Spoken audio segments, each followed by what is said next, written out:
Perdre ses cheveux, ce n'est jamais un détail. Pour beaucoup de personnes, cela commence discrètement. Un peu plus de cheveux sur l'oreiller, un peu plus de cheveux dans la douche, une brosse qui se remplit plus vite, une ligne frontale qui semble reculer, une queue de cheval qui paraît moins dense. Et puis un jour, on se regarde vraiment dans le miroir et on comprend que quelque chose a changé. Et à partir de ce moment-là, ce n'est plus seulement une question d'apparence. Cela devient une question de confiance, de peur, de stress, d'image de soi, de féminité pour certaines femmes, de virilité pour certains hommes, de jeunesse, de contrôle.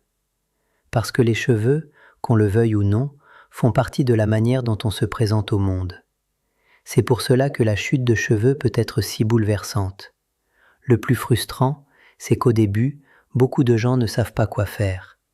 Ils essaient un produit, puis un autre, puis un shampoing miracle, puis une huile vue sur Internet, puis un complément alimentaire conseillé par quelqu'un.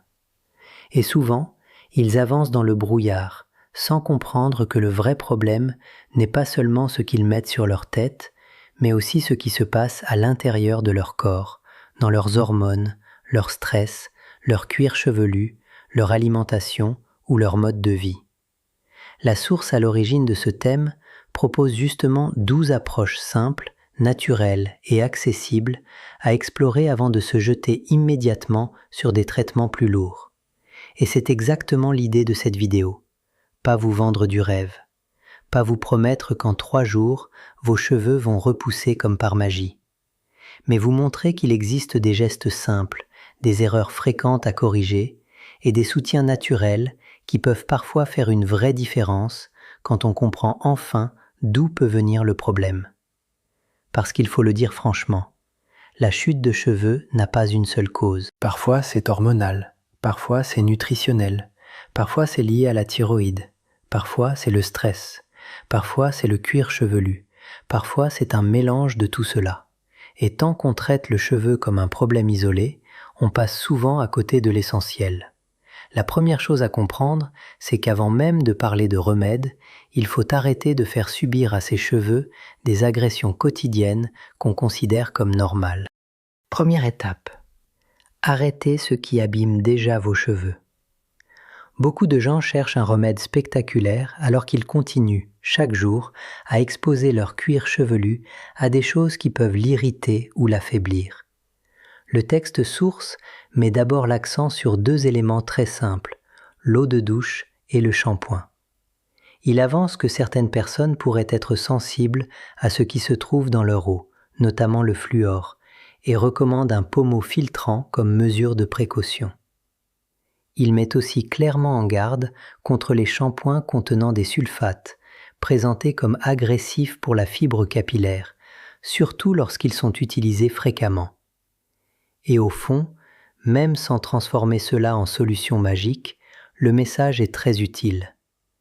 Quand vos cheveux tombent, il faut regarder tout ce qui entre en contact avec eux, l'eau, les produits lavants, la fréquence des shampoings, les agents moussants agressifs, les parfums trop forts, les routines trop décapantes. Beaucoup de gens veulent nettoyer leurs cheveux comme s'ils voulaient les purifier à tout prix.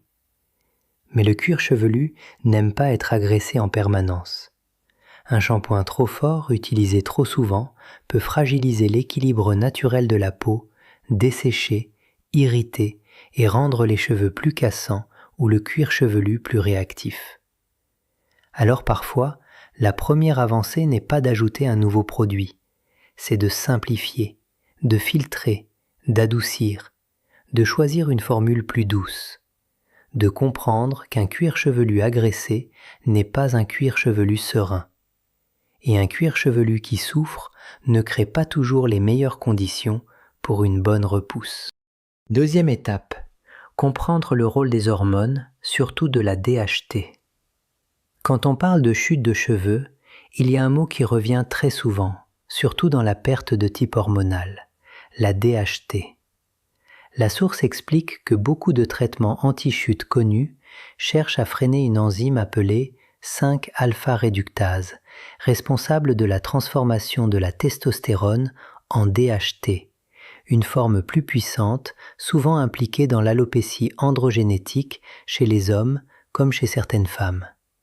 Elle présente ensuite plusieurs pistes naturelles qui seraient souvent utilisées pour agir indirectement sur ce mécanisme.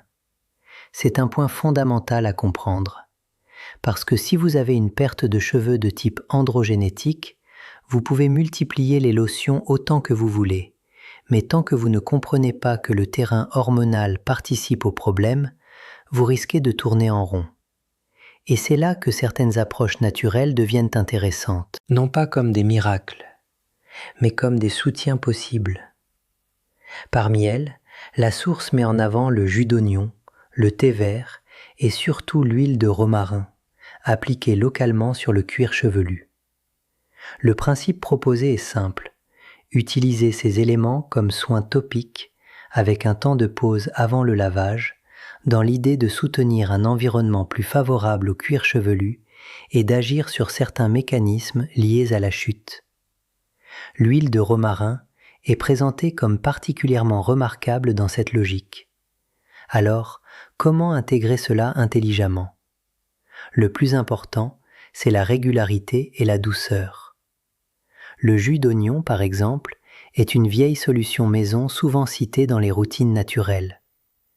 Il ne s'agit pas de vider une bouteille d'oignon pur sur le crâne et d'attendre un miracle, mais de comprendre qu'il est souvent utilisé dilué sur une courte durée de pause avant rinçage. Le thé vert suit la même logique. On ne parle pas ici de boire une tasse et d'attendre que tout change du jour au lendemain. On parle d'un usage local possible, dans un cadre précis, avec patience. Quant à l'huile de romarin, elle a gagné une place énorme dans les conversations sur la repousse des cheveux. Et on comprend pourquoi. Beaucoup de personnes cherchent une alternative plus simple, plus naturelle et souvent mieux tolérée que certaines options lourdes. Dans la source, elle est clairement présentée comme une des pistes les plus intéressantes à tester. La vraie leçon ici, c'est que tout soin local utile repose sur 3 principes: la constance, la patience et l'absence d'agression. Parce que les cheveux ne réagissent pas comme une plaie qui cicatrise en 2 jours. Ils réagissent sur le temps long. Et c'est pour cela que beaucoup abandonnent trop tôt. 3e étape, vérifier que le cheveu a vraiment de quoi se construire. Un cheveu, ce n'est pas juste quelque chose qui pousse comme ça. C'est une structure vivante, fabriquée par votre corps. Et pour fabriquer cette structure, votre organisme a besoin de matériaux. Le texte le rappelle clairement en soulignant que le cheveu est très riche en protéines et qu'un apport insuffisant peut devenir un facteur majeur de fragilité capillaire. Il insiste même sur le fait que, dans certains contextes comme une alimentation cétogène, une chute de cheveux peut signaler avant tout un déficit protéique. Il ajoute ensuite l'importance des minéraux traces et des vitamines du groupe B dans la construction et le maintien d'une bonne santé capillaire. Et ce point est capital, parce que beaucoup de gens veulent stimuler la repousse sans se demander si leur corps a seulement les briques nécessaires pour fabriquer un cheveu solide. Or, un cheveu demande des protéines, des vitamines, des minéraux, des oligo-éléments, et un organisme capable de bien les utiliser. Si vous mangez trop peu, si vous suivez un régime restrictif mal construit, si vous sautez des repas tout en étant déjà épuisé, si vous manquez de variété, si vous avez un terrain digestif fragilisé, alors oui, vos cheveux peuvent le montrer. Souvent même avant d'autres parties du corps, parce que le cheveu n'est pas prioritaire pour l'organisme. Quand le corps manque de ressources, il les envoie d'abord là où elles sont vitales. Et les cheveux, eux, deviennent secondaires.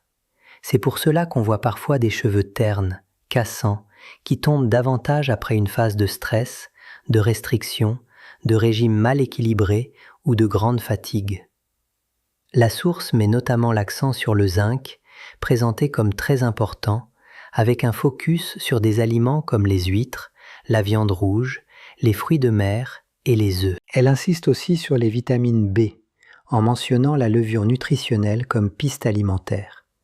Autrement dit, avant de chercher un remède rare, il faut revenir à une question simple. Est-ce que mon corps reçoit vraiment ce qu'il lui faut pour fabriquer des cheveux?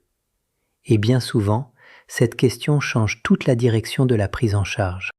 4e étape, nettoyer le cuir chevelu sans le détruire.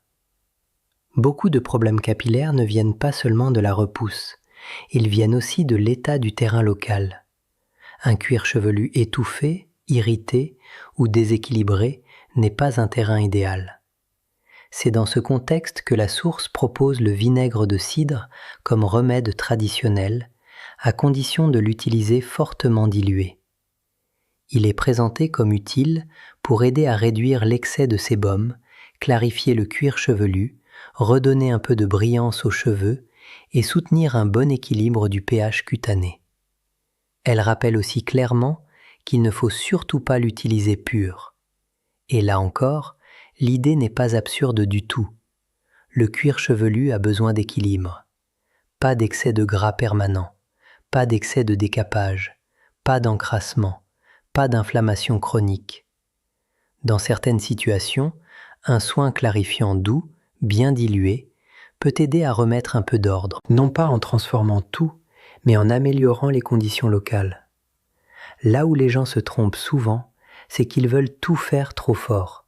Trop de produits, trop de massages agressifs, trop d'huile lourde, trop de lavage, trop de traitements combinés.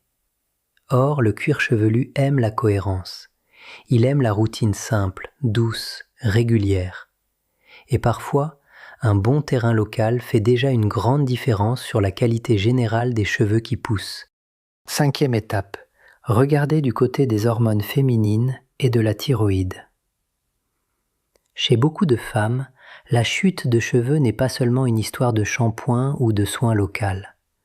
Elle peut être fortement influencée par les hormones, le cycle, la ménopause ou encore le fonctionnement de la thyroïde. La source explique que des fluctuations ou excès d'œstrogènes peuvent jouer un rôle dans la perte de cheveux, et elle propose pour cela des pistes comme les légumes crucifères ainsi que le kelp, notamment pour son apport en iode. Elle précise aussi que chez certaines femmes ménopausées, la chute de cheveux serait plus liée au cortisol et au stress qu'à autre chose. Puis elle insiste longuement sur la thyroïde, en rappelant qu'un ralentissement thyroïdien est un grand classique derrière les cheveux qui tombent, s'affinent ou poussent moins bien. Pour soutenir cet axe, elle met en avant le sélénium, surtout à travers les noix du Brésil, les fruits de mer, certaines algues, et elle relie aussi cet équilibre à l'iode.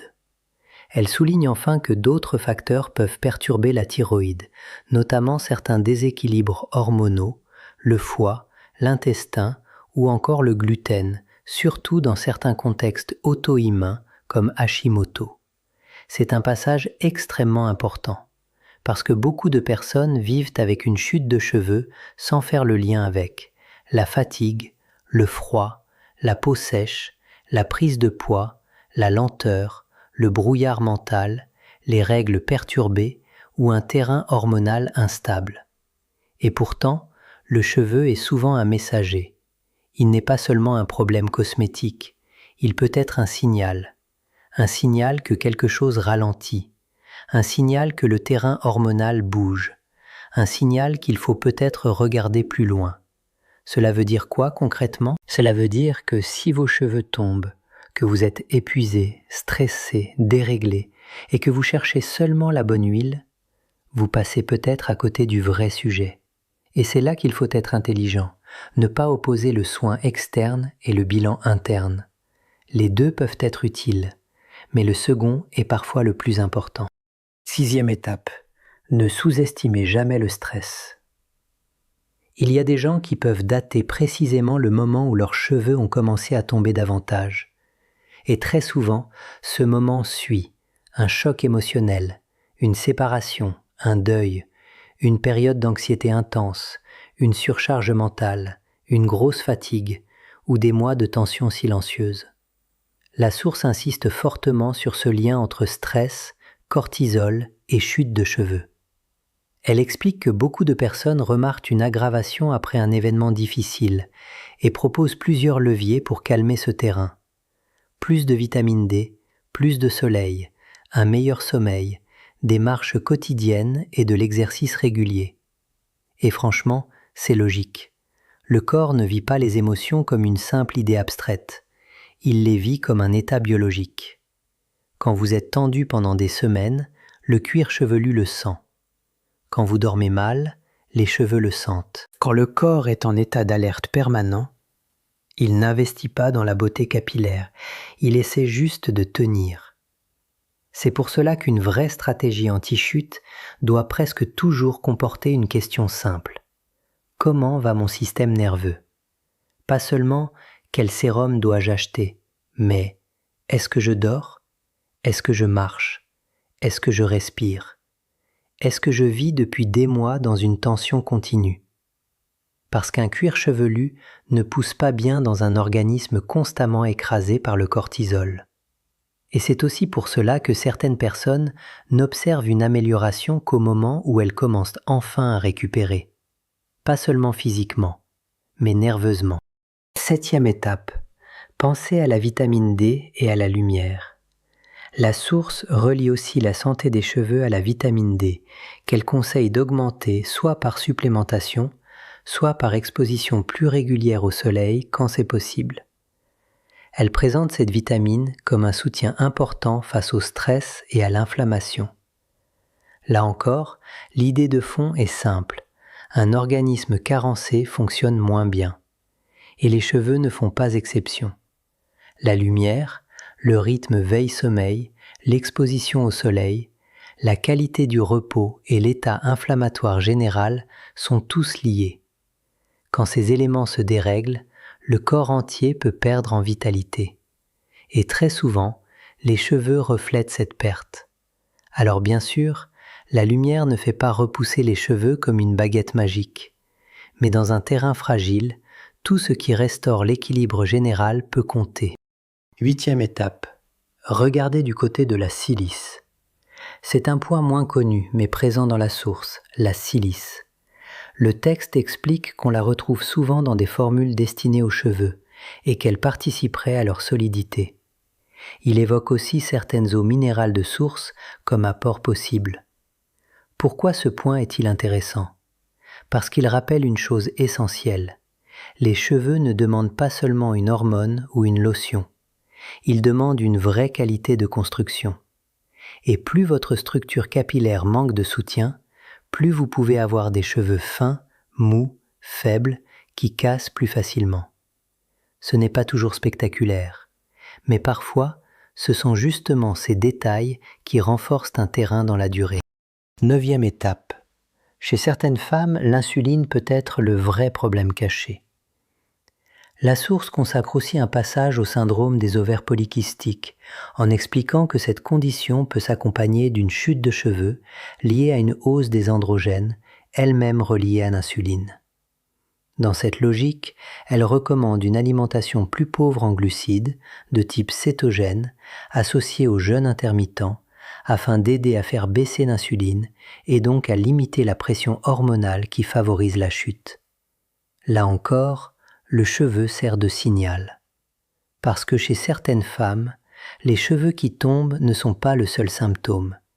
Il peut aussi y avoir de l'acné, des cycles irréguliers, une pilosité différente, des difficultés métaboliques, une fatigue persistante, une prise de poids plus facile ou un terrain d'insulinorésistance. Et si l'on ne regarde que le cheveu, on traite la surface sans traiter le moteur. C'est pour cela que toute femme qui perd ses cheveux dans un contexte de dérèglement hormonal ou métabolique gagne à réfléchir plus globalement. Parce que parfois, ce n'est pas le cuir chevelu qui est au centre du problème, c'est l'équilibre interne. 10e étape. Le microbiote compte plus qu'on ne le croit. Voici l'un des aspects les plus fascinants du texte, le lien entre intestin, biotine et cheveux. La source rappelle que la biotine est un nutriment très souvent ajouté aux compléments capillaires, car elle participe à la fabrication des protéines utiles à la structure du cheveu. Mais elle ajoute un point plus profond. Une partie de cette biotine est liée à l'activité des bonnes bactéries intestinales. Dans cette logique, un microbiote appauvri pourrait donc indirectement contribuer à la chute des cheveux. Pour aider à le soutenir, le texte met en avant la choucroute, présentée comme particulièrement riche en probiotiques, mais aussi en vitamine C, elle-même importante pour les protéines structurelles comme le collagène et la kératine. Et ce point change complètement la manière de penser le problème. Parce qu'on comprend enfin que les cheveux ne dépendent pas seulement de la tête, ils dépendent aussi de l'intestin. Si votre microbiote va mal, si vous avez multiplié les antibiotiques, si votre digestion est pauvre, si votre alimentation nourrit mal vos bonnes bactéries, cela peut finir par se voir ailleurs. Et là encore, le corps parle en silence, peau, ongles, énergie, humeur, digestion et parfois cheveux. C'est pourquoi la choucroute, dans cette approche, n'est pas juste un vieux plat traditionnel. Elle devient un symbole d'une idée plus grande, réparer l'intérieur pour aider l'extérieur. 11e étape. Ne cherchez pas un miracle, cherchez une cohérence. Le vrai problème aujourd'hui, c'est que beaucoup de gens veulent régler la chute de cheveux comme on résout une panne de téléphone, avec une seule action, un seul produit, une seule réponse. Mais le cheveu n'est pas un objet, c'est un résultat biologique. Et un résultat biologique dépend de plusieurs couches à la fois. Le terrain hormonal, le terrain nutritionnel, la thyroïde, le stress, la qualité du cuir chevelu, les produits utilisés, les minéraux, les vitamines, l'intestin et parfois le mode de vie dans son ensemble. Alors oui, le jus d'oignon peut être intéressant. Oui, l'huile de romarin peut être intéressante. Oui, un shampoing plus doux peut aider. Oui, le zinc, la biotine, le sélénium, les vitamines B, la vitamine D, les protéines, la silice ou la choucroute peuvent être utiles dans certains cas. Mais aucun de ces éléments n'est une baguette magique isolée. La force de la source finalement, c'est de montrer que les cheveux répondent à un ensemble de soutien et d'agression, pas à un seul détail. Et c'est probablement la leçon la plus importante de tout ce sujet. 12e étape, soyez patient mais pas passif. Quand on commence à perdre ses cheveux, l'une des erreurs les plus fréquentes, c'est de basculer entre deux extrêmes. Soit on ne fait rien pendant trop longtemps, soit on panique et on essaye tout en même temps. Or, aucune de ces stratégies n'est bonne.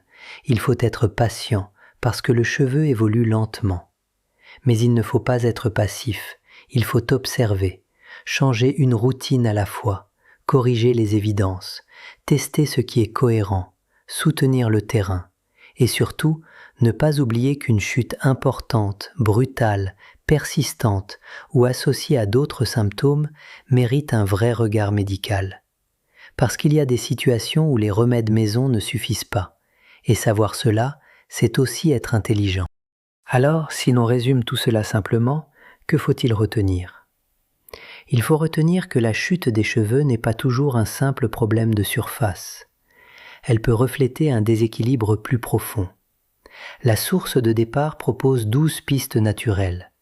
Améliorer la qualité de l'eau et des produits capillaires, agir sur certains mécanismes hormonaux liés à la DHT, avec des soins comme l'oignon, le thé vert ou le romarin, corriger les carences en protéines, zinc, vitamine B, sélénium, vitamine D, silice et biotine, soutenir la thyroïde, calmer le stress, réduire certaines perturbations hormonales, comme dans le syndrome des ovaires polykystiques, et prendre soin du microbiote intestinal avec des aliments fermentés comme la choucroute. Mais au-delà de la liste, il y a une vérité encore plus importante. Vos cheveux racontent souvent quelque chose sur votre état intérieur.